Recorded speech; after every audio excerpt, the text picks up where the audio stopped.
I used Valspar Cabinet and Furniture paint on my kitchen cabinets in my RV behind me. I'm going to give you all of my honest opinions on this paint and some tricks for using it.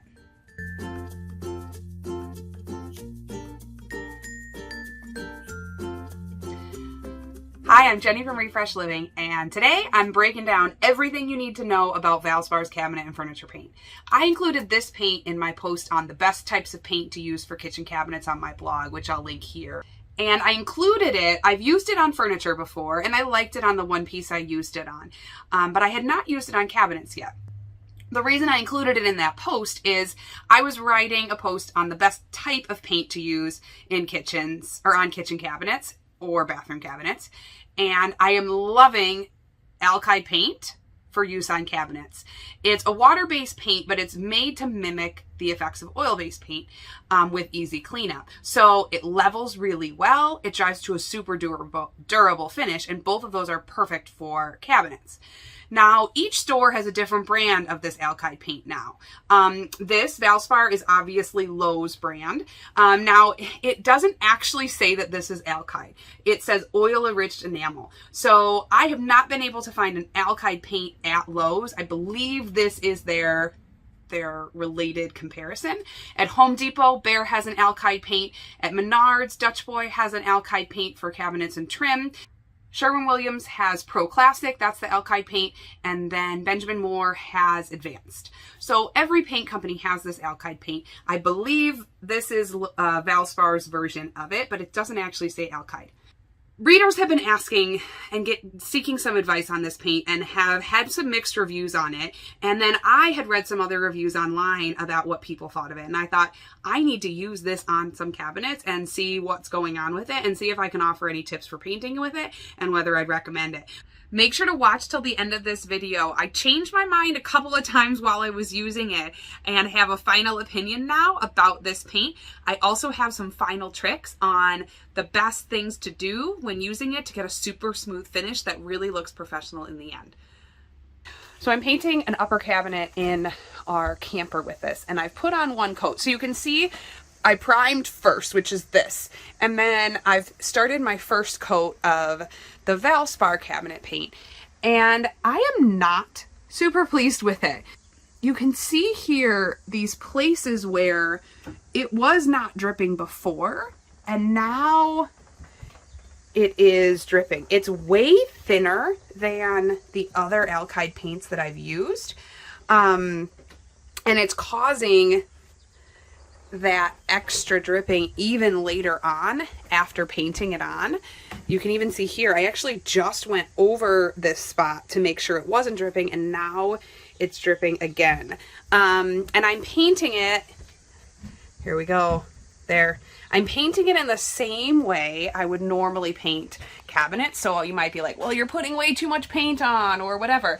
It's not the case. For some reason, this paint just drips. Oh my goodness. All right, I'm going to touch up all these places now before it starts to dry so I don't get those brush marks. One of the benefits, I guess, to this paint is that it doesn't have a really slow dry time. So what that means is that in spots where you notice there's a mistake, and in this case it's because of the sag that happens on all your wet edges, so you can see, it's really hard to see with the glare. There we go, right there. I need to go over that because if not, it's going to leave those drip marks. So when I do, even though I painted this several minutes ago, I should be okay with touching that up, and it should still dry pretty smoothly.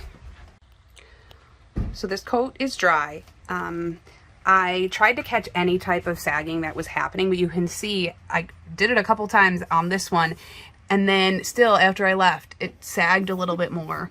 It reminds me of the consistency of straight up oil-based paint, which is thinner. So I'm gonna sand these places before I apply a second coat, and then I'll show you how that goes on.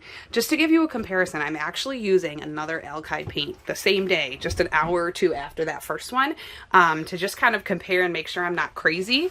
This one I'm applying in the exact same way, and it's not doing the same thing. It's going on beautifully, just like all the other types of alkyd paint that I've used. This is Benjamin Moore Advance. I actually got this gallon of paint as an oops paint at Ace Hardware for $5. So if you're looking to update a piece of furniture or cabinets and don't want to spend as much money on alkyd paint because it's more expensive, check your mist tints. I have found a lot of paint that way for really cheap. That's why it's this color. I kind of like it, but so I'm going to do a second coat of this with the Valspar and kind of just update you to give you my final review. Before the second coat, I sanded out any drips, and actually I always sand between coats anyway, just to give it a nice smooth finish and to give it something to adhere to. After sanding, I used a roller this time and a brush, and the roller helped a little bit with the dripping, but not much. You can see how often I needed to go back and check and check and check to make sure that the paint wasn't dripping, and often I had to fix it. So if you're going to use this paint, make sure that you're ready to check for drips and be ready to touch them up when they happen, because they're probably going to happen. The good part is you have a lot of dry time, and it does dry to a really durable finish, which I'm going to show you now. So here's how it ends up looking after it's dried. I will say this paint dries to a really smooth and durable finish. I'm really pleased with, as long as you can catch any drips, it dries really, really, really smooth. More smoothly than the other types of alkyd paint. I'm not sure if it's worth the pain of catching some of those drips though. But I'm super pleased with the finish, so I know it's gonna hold up for a while. Here's the finish on the Advance paint. You can see there's some greasy marks and stuff. You can kind of ignore those.